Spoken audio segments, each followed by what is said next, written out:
আসসালামু আলাইকুম রহমতুল্লাহি ওয়া বারাকাতুহু। সম্মানিত ভিউয়ার্স, আশা করি আপনারা সকলে ভালো আছেন। আমিও আপনাদের দোয়ায় আল্লাহর রহমতে ভালো আছি। তো আজকে যে বিষয়টা নিয়ে ভিডিওতে আসলাম, এটা হলো আপনারা কিছুদিন আগে বা কয়েক মাস আগে একটা ভিডিও দেখছেন একটা রোগীর, ওই যে আমি উপরে দিয়ে রাখলাম। এই ভিডিওটা যারা দেখছেন, তো আজকে তাদের জন্য একটা খুশির খবর। তো খবরটা হইলো, যারা কাজ করবেন বা কাজ করার নিয়ত করতেছেন বা করতেছেন, তাদের জন্য অনেক উপকার হবে আশা করি। হলো এই যে রুগীটা, এই রুগীটা অনেক বছর যাবতেই বিভিন্ন মুদাব্বির, কবিরাজ, হুজুরদের কাছে দৌড়াদৌড়ি করছে। তো তারা ভালো কোনো ফলাফল কোথাও পায় নাই। দেখা যায় কিছুদিন ভালো থাকার পরে আবারও কিছু সমস্যা হয় ইত্যাদি। তো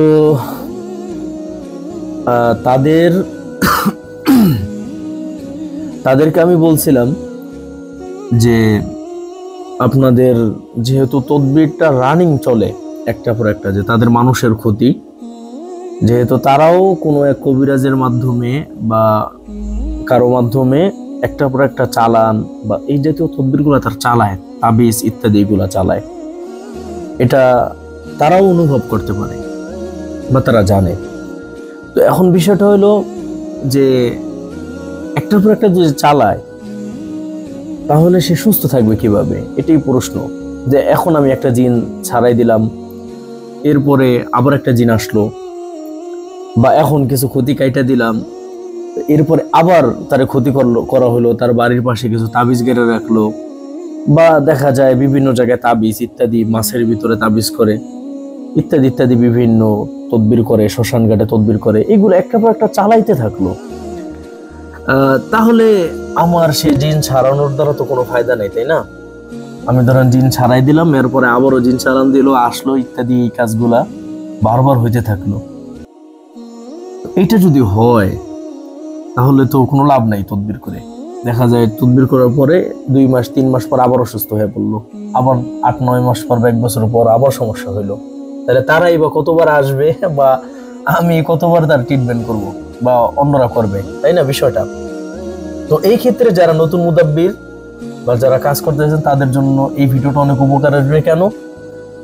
এটা হলো ওই রোগীর চিকিৎসা করার পরে, অর্থাৎ তার থেকে জিন সরানোর পরে, তাবিজ কবর সব নষ্ট করার পরে, যেই তাবিজটা তাকে দিছিলাম আর বলছিলাম যে এই তাবিজ যদি আপনাদের কাছে থাকে, তো আল্লাহর রহমতে খাবারের তদবির ব্যতীত, কি বললাম, খাবারের তদবির ব্যতীত, অর্থাৎ একটা মানুষকে বান কুফরি মারার জন্য কয়েকটা প্রকার তদবির করা যায়। তার জামার কাপড় দিয়ে, তার চুল নখ এইগুলা দিয়ে খাবার খাওয়ানো, এই তদবিরগুলা, এরপরে শ্মশানে গাড়া, মাটির ভিতরে গাড়া ইত্যাদি ইত্যাদি যে কাজগুলো আছে, তো এই সমস্ত তদবির বাদে আর কি, যে তদবিরে খাওয়ানো হয় প্লাস নখ চুল শরীরের অঙ্গর কোনো তদবির নিয়ে যে তদবিরগুলা করা হয়, এই তদবিরগুলা বাদে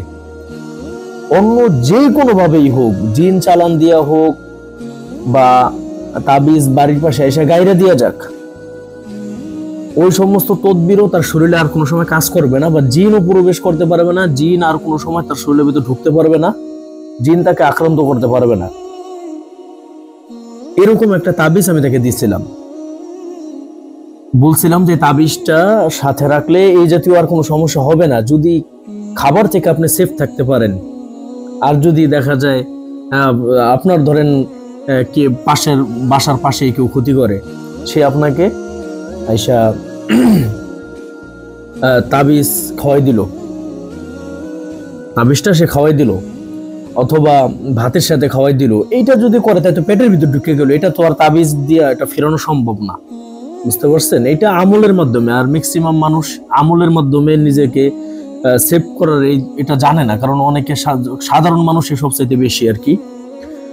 তো এই ক্ষেত্রে যদি এরকম কিছু হয়, বা দেখা যায় চুল নখ এইগুলো নিয়ে গেল, তো এইগুলা তো আর ফেরানো সম্ভব না। তবে আশা করি ম্যাক্সিমাম রোগীরা সতর্ক থাকবেন এই বিষয়টা, যারা মানুষের ক্ষতির কারণে আক্রান্ত, তারা তো অবশ্যই এগুলা সেফ থাকবেন। যদি এটা থেকে সেফ না থাকতে পারেন তাহলে আমার কাছে তদবির করতে আপনার আসার কোনো প্রয়োজন নেই।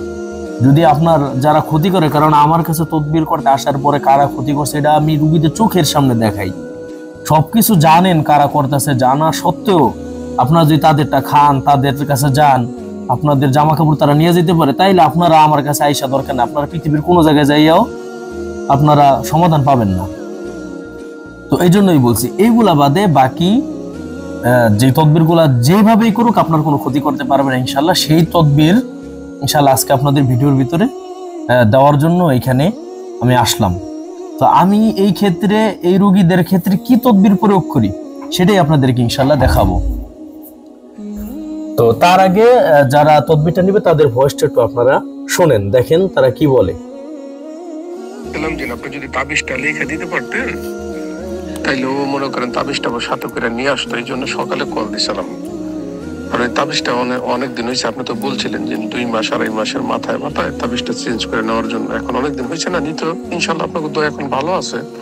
তারপর তাবিজটা মনে করেন যেহেতু বেশি দিন হয়েছে, চাইছিলাম তাবিজটা নেওয়ার জন্য।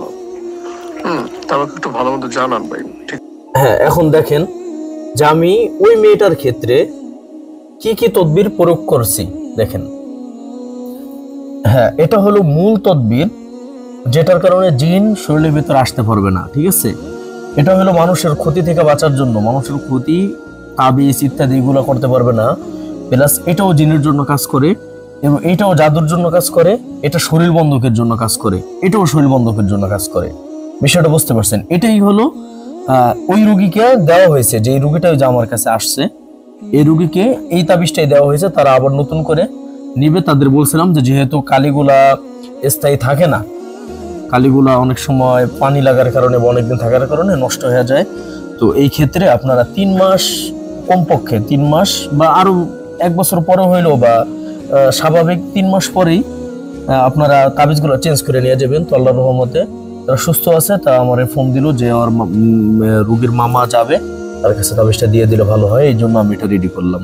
তো যারা ক্লিয়ার ভাবে বুঝতে পারেন নাই, কারণ এটা তো ইউটিউবে তো এইভাবে সাধারণভাবে তো এই এত গুরুত্বপূর্ণ তদবির, এত সাধনা করে যে তদবিরগুলো আমি সংগ্রহ করছি, এগুলা তো আর ইউটিউবে এইভাবে তো আর ওপেনিং দেওয়া যায় না।